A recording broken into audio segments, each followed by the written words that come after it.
कभी कभी ऐसा होता है, हमें मालूम है जमीन हमारी नहीं है, जायदाद हमारी नहीं है, पैसा हमारा नहीं है, हम हड़प रहे हैं किसी का, मगर हमको पता है अदालत में जाएंगे तो हम जीत जाएंगे। वो किसी ने अदालत की फुल फॉर्म बयान की है ना, आओ दावा करो, लड़ो और तबाह हो जाओ, बिल्कुल सही है। अभी उत्तर प्रदेश में मदरसे का मुकदमा चल रहा है, पता होगा आपको। उत्तर प्रदेश में जितने सरकारी मदरसे थे, इलाहाबाद हाई कोर्ट का फैसला आया कि ये सारे मदरसे गैर कानूनी हैं, इनको बंद कर दिया जाए और इन मदरसे में पढ़ने वाले बच्चों को स्कूल में डाल दिया। अदालत को उन मदरसों में पढ़ने वाले 2 लाख बच्चों की तो चिंता थी, मगर उन मदरसों में पढ़ाने वाले 10,000 टीचरों की कोई चिंता नहीं थी। रमजान के महीने में यह फैसला आया, उत्तर प्रदेश के मदरसों में पढ़ाने वाले सरकारी टीचरों का जीना हराम हो गया, उनके हलक के नीचे खाना नहीं उतर रहा था। उसमें बेचारे ऐसे बूढ़े लोग भी थे जो रिटायरमेंट के करीब हैं, उसमें ऐसे लोग भी हैं कि उनकी तनख्वाह से पूरा परिवार चल रहा है, भाई बहन सबको खिला रहा है। अदालत का यह फैसला आया, सबके पैरों के नीचे की जमीन खसक गई। बहरहाल वहां टीचरों की ऑर्गेनाइजेशन है, उसने इस मसले को सुप्रीम कोर्ट में लेकर के गए और सुप्रीम कोर्ट के बड़े महंगे वकीलों, उसमें चिदंबरम जी जो हमारे देश के पहले मिनिस्टर रह चुके हैं, उनका भी नाम है, और भी कई बड़े बड़े जो एडवोकेट है, वकील हैं, जिनकी एक एक दिन की फीस 10-10 लाख 20-20 लाख रुपया फीस है। एक एक सुनवाई की उनकी फीस को अदा किया गया और सुप्रीम कोर्ट में मजबूती के साथ अपना मामला रखा गया। और अभी 2 दिन पहले सुप्रीम कोर्ट का फैसला आया, सुप्रीम कोर्ट ने कहा नहीं, ये मदरसे गैर कानूनी नहीं है, मदरसे को बरकरार रखा जाए, मदरसों को बंद न किया जाए। बताना ये चाहता हूं कि सुप्रीम कोर्ट में एक केस लड़ने के लिए एक वकील को जो फीस देने की जरूरत पड़ती है, गरीब आदमी नहीं दे सकता। एक एक दिन की फीस 20-20, 25-25 लाख रुपया है, कोई नहीं दे सकता। अब कुरान की जरा इस आयत पर गौर करो, अल्लाह कह रहा है वला ताकुलू अमवालकुम बैनकुम बिल बातिल, एक दूसरे का माल नाजायज तरीके से मत खाओ, वतुदलू बिहा इलल हुक्काम, और अपने मसले को अदालत में न लेकर के जाओ, लिताकुलू फरीक़म मिन अमवालिन नास बिल इस्मी। हो सकता है कि तुम गलत हो, लेकिन जज और वकील के साथ सेटिंग करके तुम गलत को सही करवा दो। हो सकता है गलत सबूत पेश कर दो, हो सकता है गलत गवाह पेश कर दो। लोगों का माल नाजायज तरीके से खाने के लिए अपने मसले को अदालत में न लेकर के जाओ। आज कटिहार की आप सेशन कोर्ट में चले जाएं, आप पटना में कोर्ट में चले जाएं, हर अदालत में जमीन के, जायदाद के, रुपये पैसे के मामला मुसलमानों के बड़ी तादाद में आपको मिलेंगे। और इंसान को पता होता है मैं गलत हूं, मैं नाजायज जमीन पर कब्जा कर रहा हूं, फिर भी अदालत में जाता है क्योंकि उसको यकीन होता है मैं अदालत की रकम, फीसों, वकीलों की फीस भर करके मैं केस जीतूंगा।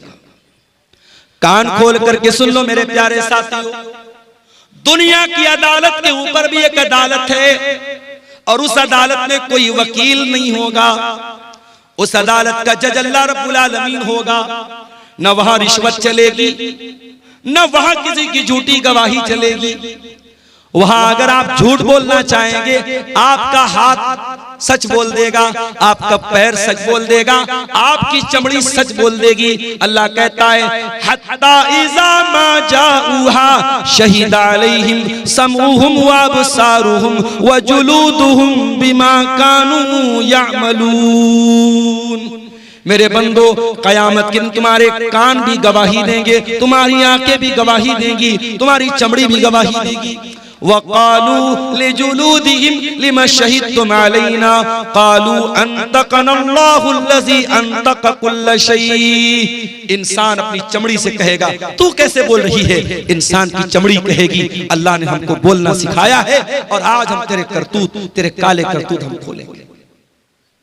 दुनिया की अदालत से कोई जीत गया तो क्या? अल्लाह की अदालत में कोई झूठ नहीं बोल सकता।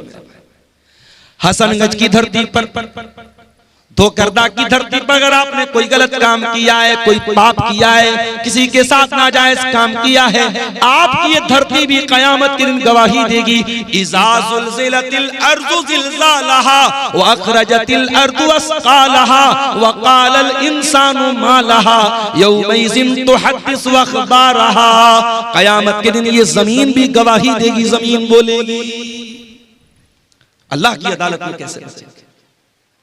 अल्लाह के प्यारे नबी फरमाते हैं, इन्नकुम तक़तसिमून इलैया, ओ लोग तुम मेरे पास अपना मुकदमा लेकर के आते हो, वलअल्ल बाज़कुम अन यकून अलहना बिहुज्जतिही मिन बाज़, हो सकता है कि दो लोग मेरे पास कोई केस लेकर के आए और एक आदमी अपनी बात करने में बड़ी चिकनी चुपड़ी बात करने वाला हो, अपनी दलील को मजबूती से रखने वाला हो, और मैं उसकी बात सुन करके फ़अक़ज़िय लहू बिहक़्क़िही, मैं उसके हक में फैसला कर दूं।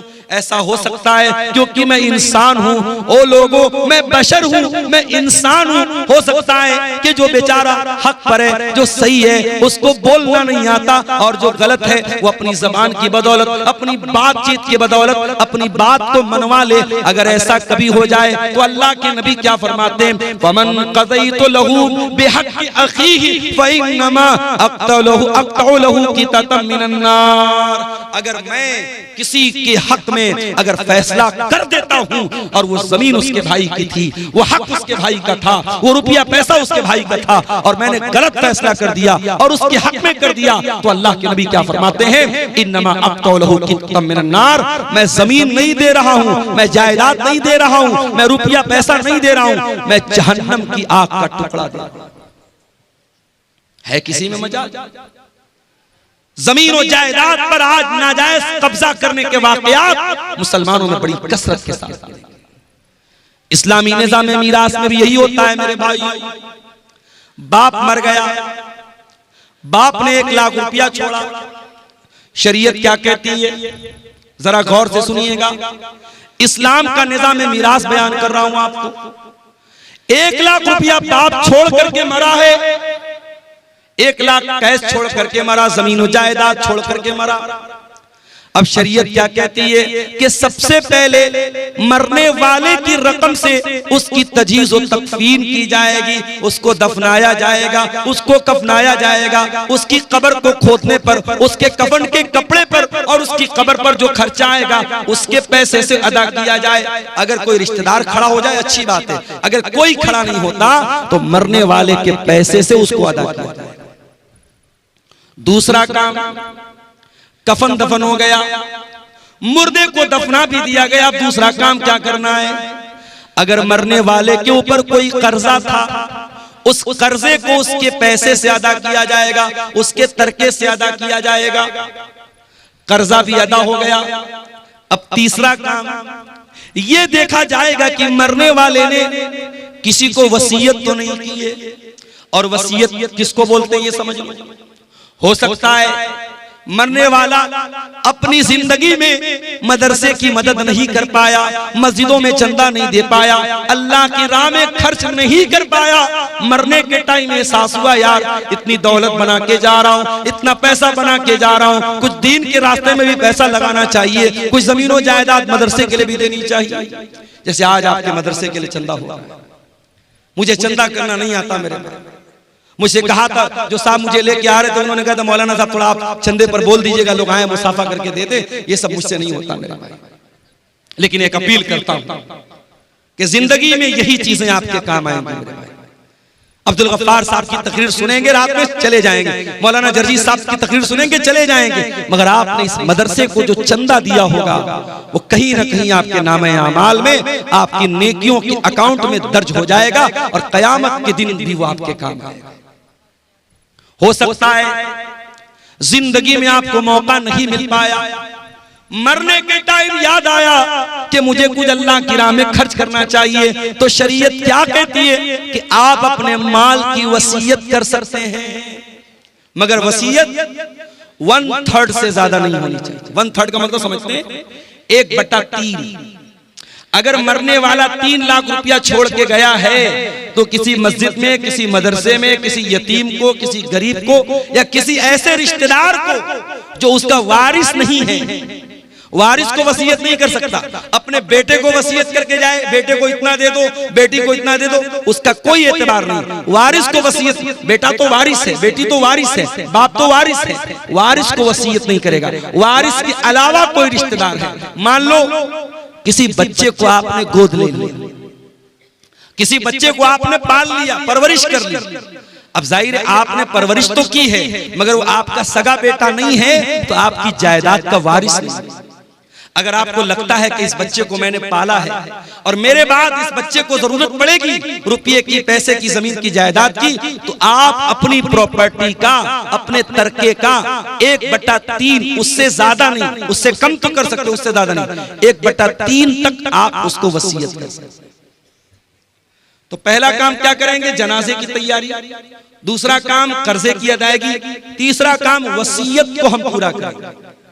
अगर मरने वाला 3 लाख रुपया छोड़ के गया और ये कह करके गया कि मैंने जिस बच्चे को गोद लिया था ये 3 लाख रुपया उसको दे दिया जाए, तो फतवा आप लेने जाएंगे, आप बिहार के किसी आलिम से ले ले, यूपी के किसी आलिम से ले ले, पूरी दुनिया के किसी आलिम से ले ले, तमाम उलमा का फतवा यही मिलेगा कि वसीयत गलत है और उसकी 3 लाख में से सिर्फ 1 लाख रुपया उस बच्चे को दिया जाएगा, 3 लाख पूरा नहीं दिया जाएगा। क्योंकि शरीयत क्या कहती है कि आप जब मर रहे हैं आपके माल में आपके वारिस का हक है, आप अपने वारिस को महरूम नहीं कर सकते। दुनिया की और शरीयतों में, दुनिया के और मज़ाहिब में ऐसा कोई निजाम नहीं है, ऐसा कोई सिस्टम नहीं है। अमेरिका में बहुत बड़े बड़े लोग मर गए और मरने के पहले अपनी सारी जमीन जायदाद अपने कुत्ते के नाम करके चले गए, अपने कुत्ते के नाम, अपने नौकर के नाम, अपनी गर्लफ्रेंड के नाम, अपनी रखैल के नाम करके जाते हैं। अल्लाह का शुक्र अदा करो, अल्लाह ने हमें और आपको इस्लाम जैसी नेमत से नवाजा है। इस्लाम में आप वसीयत भी अगर करेंगे अपने माल की तो किसी इंसान को करेंगे, किसी जानवर को नहीं कर सकते, या किसी मस्जिद में करेंगे, किसी मदरसे में करेंगे, किसी अच्छे काम में करेंगे, और वो वसीयत 1/3 से ज्यादा नहीं कर सकते। अगर 3 लाख रुपया छोड़ के जा रहे हो तो 1 लाख से ज्यादा नहीं कर सकते। अब ये 3 काम होने के बाद अब चौथा नंबर आया, अब वारिसों को हिस्सा दिया जाएगा। अब जब वारिसों को हिस्सा दिया जाएगा तो कुछ लोगों का हिस्सा तो अल्लाह ने बता दिया, माँ का इतना हिस्सा है, बाप का इतना हिस्सा है, शौहर का इतना हिस्सा है, भाई का इतना हिस्सा है। कुछ लोगों का हिस्सा तो अल्लाह ताला ने बता दिया है और कुछ लोगों का अल्लाह ताला ने हिस्सा नहीं बताया है। जो वारिसों को देने के बाद जो बचेगा वो उनके दरमियान बांट दिया जाएगा। जैसे बेटे और बेटी का हिस्सा अल्लाह ताला ने तय नहीं किया है। अगर बाप जिंदा है, अगर माँ जिंदा है तो बाप को 1/6 दिया जाएगा, माँ को 1/6 दिया जाएगा, और माँ बाप को देने के बाद, और अगर मरने वाले की बीवी जिंदा है और औलाद मौजूद है तो बीवी को 8वां हिस्सा दिया जाएगा, और औलाद अगर नहीं है तो बीवी को 1/4 दिया जाएगा। बीवी को देने के बाद, माँ बाप को देने के बाद, अब जो बाकी बचेगा वो बेटे और बेटी को दिया जाएगा। अब बेटे को कितना मिलेगा, बेटी को कितना मिलेगा? कुरान कहता है लिज़्ज़करि मिस्लु हज़्ज़िल उन्सयैन, लड़के को लड़की का डबल मिलेगा, लड़के को लड़की का डबल मिलेगा। अब दुनिया में लोग इस पर बड़ा वावैला मचाते हैं, तो इस्लाम में बड़ी नाइंसाफी है, औरत के साथ बड़ा अन्याय हो रहा है। लड़के को डबल मिल रहा है, लड़की को आधा मिल रहा है। पहली बात तो ये है, इस्लाम अल्लाह का दीन है और अल्लाह के दीन में कभी नाइंसाफी नहीं हो सकती। अल्लाह तो अदल वाला है, अल्लाह तो आदिल है, और अल्लाह का हर हुक्म अदल वाला है। अल्लाह को खूब पता है किसको कितना देना है। अल्लाह के कानून में कभी नाइंसाफी नहीं हो सकती। अगर अल्लाह ताला ने लड़का लड़की को बराबर दिया होता, अगर अल्लाह के कानून में बराबर का हुक्म होता तो ये लड़के के साथ नाइंसाफी हो जाती। क्यों? क्योंकि कमा के लाना तो लड़के को है, अपनी बहन को कमा के भाई देगा, अपनी बेटी को कमा करके बाप देगा, अपनी बीवी को कमा करके शौहर देगा। मर्द को तो हर हाल में कमाना है और औरत को कमाना नहीं, औरत को तो खाना है। औरत को कोई खिलाएगा और खिलाने वाला कौन है? मर्द है। इसीलिए अल्लाह ताला ने मर्द की जिम्मेदारियों को सामने रख करके अल्लाह ने यह फैसला किया, लिज़्ज़करि मिस्लु हज़्ज़िल उन्सयैन, लड़के को लड़की का डबल मिलेगा। अब मान मरने वाले का एक लड़का है, 2 लड़की, और मरने वाला 2 लाख रुपया छोड़ के मरा, तो जाहिर है कि 2 लाख में से 1 लाख रुपया लड़के को मिल जाएगा और 50-50 हजार रुपया दोनों लड़कियों को मिल जाएगा। तो अगर रेशियो निकालो तो लड़के लड़की को तो बराबर मिल रहा है, और अगर कहीं लड़कियों की तादाद ज्यादा है और लड़का एक है या लड़के की तादाद कम है तो मजमूई एतबार से लड़कियों को ज्यादा मिल जाएगा। तो कुरान कहता है तुम नहीं जानते कि किसको कितना मिलना चाहिए, ये अल्लाह का फैसला और अल्लाह का कानून है, और अल्लाह ने जो तय कर दिया उसी के हिसाब से बांटा जाएगा। तुम नहीं जानते, इसलिए कि रिश्ता अल्लाह ने बनाया है। किसी को बाप अल्लाह ने बनाया है, किसी को माँ अल्लाह ने बनाया है, किसी को बेटा अल्लाह ने बनाया। जब रिश्ता अल्लाह ने बनाया है तो उनका हक भी अल्लाह ही तय करेगा, तुम नहीं तय कर सकते। हमारे यहाँ क्या हो रहा है, बाप मर गया, भाइयों ने बैठ करके जमीन जायदाद का बंटवारा कर दिया, बहन को फूटी कौड़ी नहीं मिली, बहन को 1 पैसा नहीं मिला। बहन आई, भाई आपने बाप की जायदाद का बंटवारा किया, मुझे क्यों नहीं दिया? भाइयों ने धमकी दी। मैं शेरशाबादी माहौल नहीं जानता, मैं कटिहार का माहौल, मैं बनारस की बात कर रहा हूं, अपने माहौल की बात कर रहा हूं। भाइयों ने धमकी दी, अगर तू अपना हिस्सा ले लेगी आज के बाद हमसे रिश्ता मत रखना, हमसे कोई ताल्लुक मत रखना। अगर हमने अपने बाप की प्रॉपर्टी में से तुझको हक दे दिया तो आज से रिश्ता खत्म। बहन बेचारी सोचती है भाई से रिश्ता खत्म करना बड़ा महंगा सौदा है, भाई और भतीजे की मोहब्बत भी दिल में होती है। बहन कहती भैया जो है आप रख लीजिए, मुझे कोई जमीन जायदाद नहीं चाहिए। इस तरीके से ब्लैकमेल किया जाता है और प्रेशराइज किया जाता है और दबाव डाला जाता है बहनों के ऊपर, और बहनें मजबूरी में आकर के अपना हिस्सा अपने भाई को लिख देती हैं। और ये काम कौन कर रहा है? ये 5 टाइम का नमाजी कर रहा है, चेहरे पर भरपूर शरई दाढ़ी रखने वाला और माथे पर सजदे का निशान सजाने वाला, अपने आप को मुत्तकी कहने वाला, अपने आप को परहेजगार कहने वाला भी ये काम कर रहा है।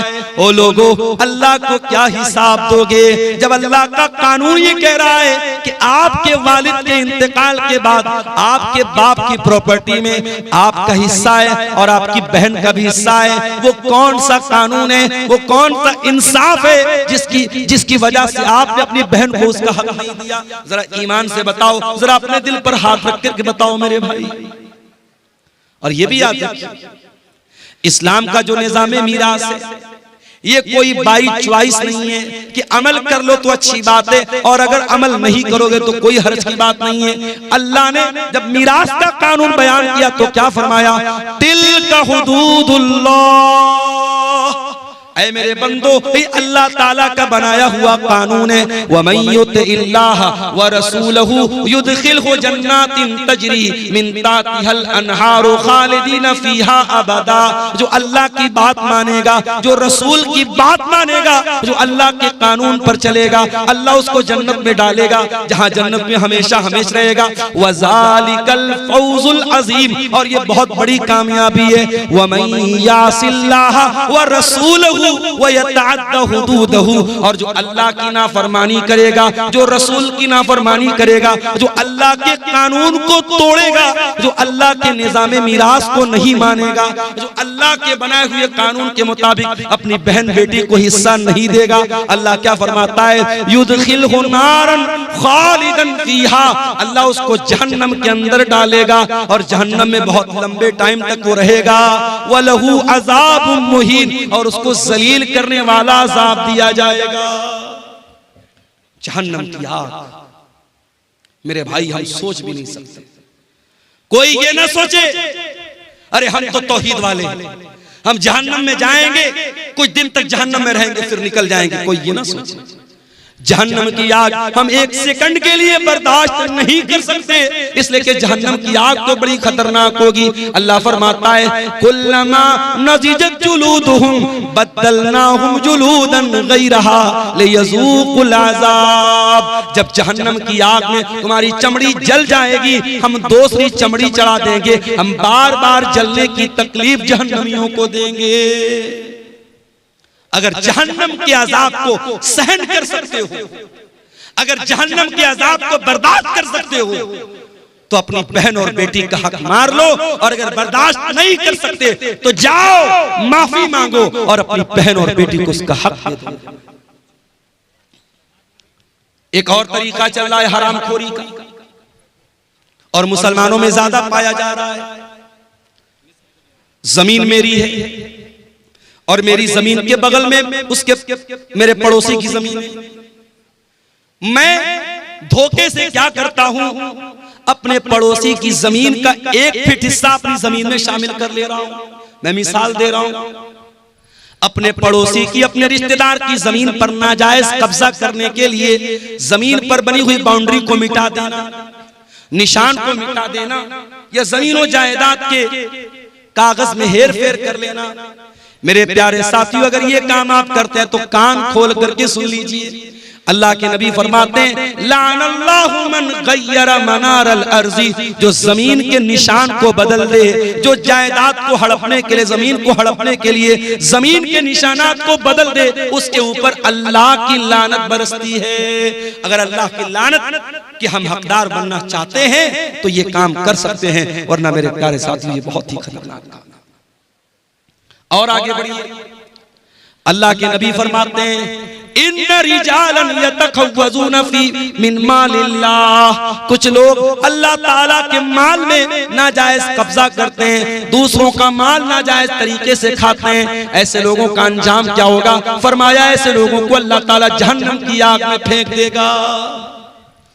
जहन्नम की आग में हराम खाने वालों को अल्लाह ताला डाल देगा। आप में से बहुत सारे लोगों ने हज उमरा भी किया होगा। सऊदी अरब के अंदर दाखिल होते ही इंडिया का रुपया काम करना बंद कर देता है, बांग्लादेश का टका काम करना बंद कर देता है, अमेरिका का डॉलर काम करना बंद कर देता है। सऊदी में आप गए तो आप सऊदी रियाल चाहिए। एक मर्तबा मैं गया उमरा के सफर, मैं यहां से रियाल लेके गया, इत्तेफाक से मेरी फ्लाइट डायरेक्ट नहीं थी, तो दुबई के एयरपोर्ट पर फ्लाइट चेंज करनी थी मुझे। अब दुबई के एयरपोर्ट पर सामान, भूख लग रही थी, कुछ खाना था, तो वो रियाल भी लेने को तैयार नहीं। उसने कहा कि हमें दुबई का पैसा चाहिए, जो यूनाइटेड अरब एमिरेट का जो वो दिरहम होता है हमको वो चाहिए, हमको यहाँ सऊदी का रियाल नहीं चाहिए। मेरे पास रियाल था, मैं इंडिया से रियाल बना के लेके गया। हर देश की अपनी एक करेंसी है। अमेरिका के लोग इंडिया में आते हैं, डॉलर को रुपये में बदल के एक्सचेंज करके तब आते हैं। इंडिया का आदमी सऊदी जाता है, अपने रुपये को रियाल में चेंज करता है। हर देश की अपनी एक करेंसी होती है मेरे भाई। एक बात बताऊं आपको, कयामत के दिन करेंसी कौन सी चलेगी? किसी का माल हड़प लिया किसी ने, 1 लाख रुपया किसी का नाजायज कब्जा कर लिया। अब कयामत के दिन जिसका पैसा उसने मारा है, जिसका हक मारा है, उसने अल्लाह की अदालत में कहा अल्लाह इसने मेरा 1 लाख रुपया नाजायज तरीके से लिया है। अल्लाह के नबी फरमाते हैं कयामत के दिन रुपया तो नहीं चलेगा, पैसा तो नहीं चलेगा, दिरहम तो नहीं चलेगा, दीनार तो नहीं चलेगा। कयामत के दिन कौन सी करेंसी चलेगी? जरा गौर से सुनना कटिहार के लोगों, हसनगंज के लोगों, जरा गौर से सुनना कि कयामत के दिन कौन सी करेंसी चलेगी।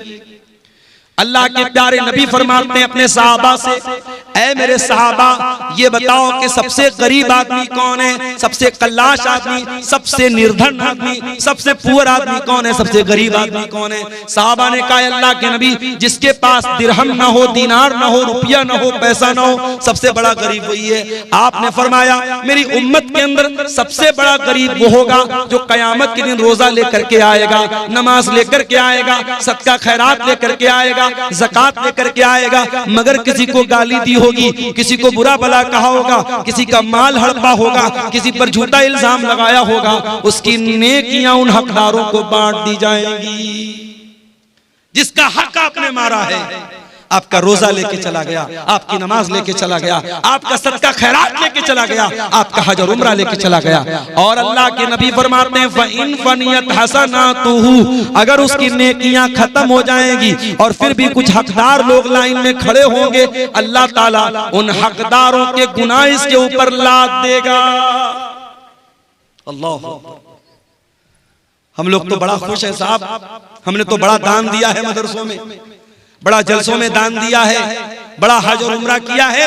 कयामत के दिन अगर हुकूकुल इबाद में कोताही की है, अगर किसी का हक मारा है, कयामत के दिन ये दान, ये चंदा, ये रुपया, ये पैसा जो अल्लाह की राह में हमने दिया है, सब बर्बाद हो जाएगा अगर हमने हुकूकुल इबाद में कोताही की।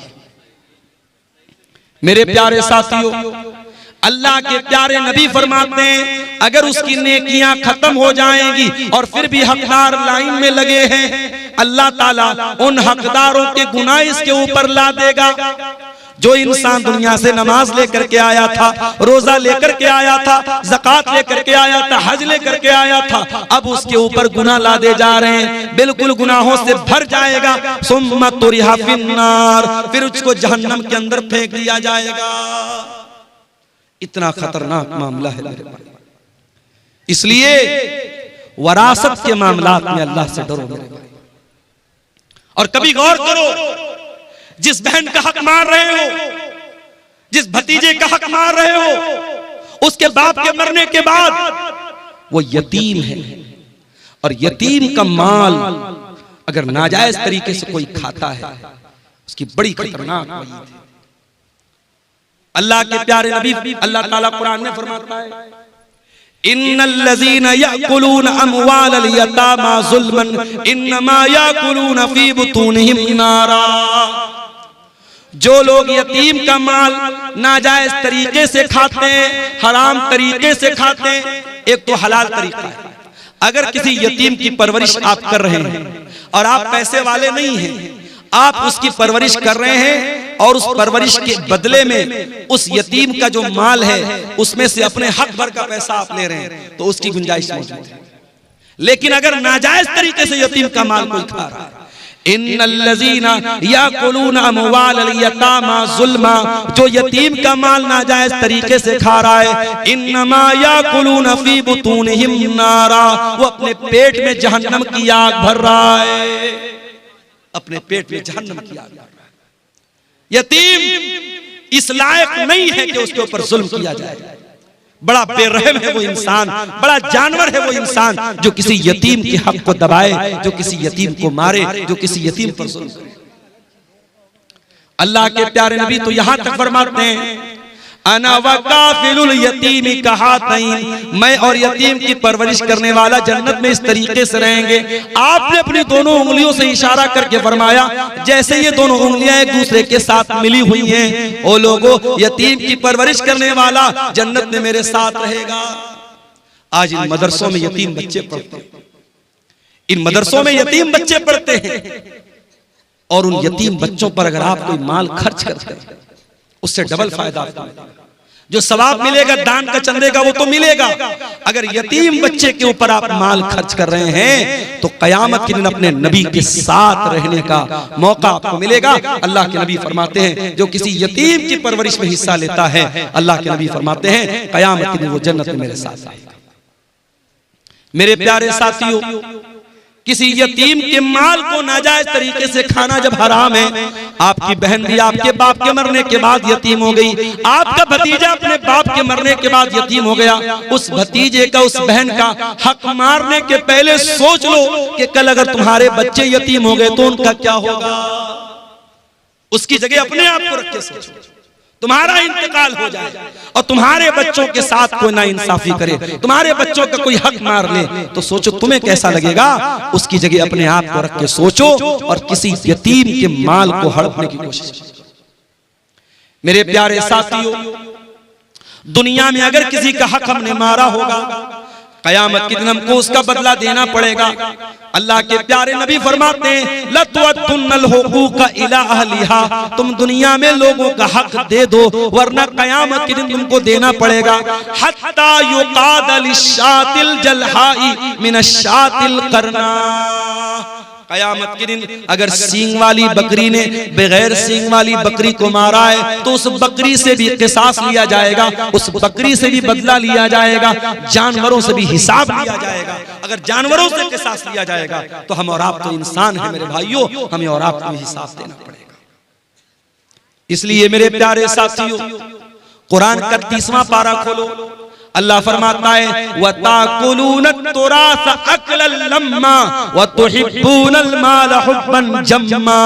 ओ लोगो, तुम वरासत को डकार जाते हो, तुम मीरास को खा जाते हो और तुम माल से बहुत ज्यादा मोहब्बत करते हो। कल्ला इज़ा दुक्कतिल अर्ज़ु दक्कन दक्का वजाअ रब्बुका वल मलकु सफ़्फ़न सफ़्फ़ा वजीअ यौमइज़िन बिजहन्नम। ओ लोगो, जरा उस दिन को याद करो जिस दिन जमीन को टुकड़े टुकड़े कर दिया जाएगा, जमीन को रेजा रेजा कर दिया जाएगा और अल्लाह ताला अपने बंदों का फैसला करने के लिए आएगा और फरिश्ते भी लाइन लगा करके खड़े होंगे और जहन्नम को भी उस दिन लाया जाएगा।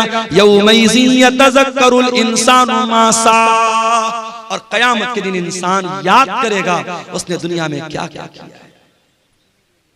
जितने लोगों ने जमीनों को हड़पाए, जायदादों को हड़पाए, लोगों का हक मारा है, कोई एक आदमी बता दो जो मरने के बाद अपनी जमीन को लेकर के गया हो, अपनी जायदाद को लेकर के गया हो, अपने रुपये पैसे को लेकर के गया हो। सब ठाट पड़ा रह जाएगा जब लाद चलेगा बंजारा। सब यही छोड़ के जाना है मेरे प्यारे भाइयों, इसी कब्र की 2 गज जमीन में हमको दफन हो जाना है। दुनिया की चंद रोजा जिंदगी के लिए अपनी आखिरत को दांव पे न लगाओ, अपनी आखिरत को खतरे में न डालो मेरे भाइयों। लोगों का हक दुनिया में दे दिया करो। अल्लाह के प्यारे नबी ने इतनी खतरनाक वईद फरमाई।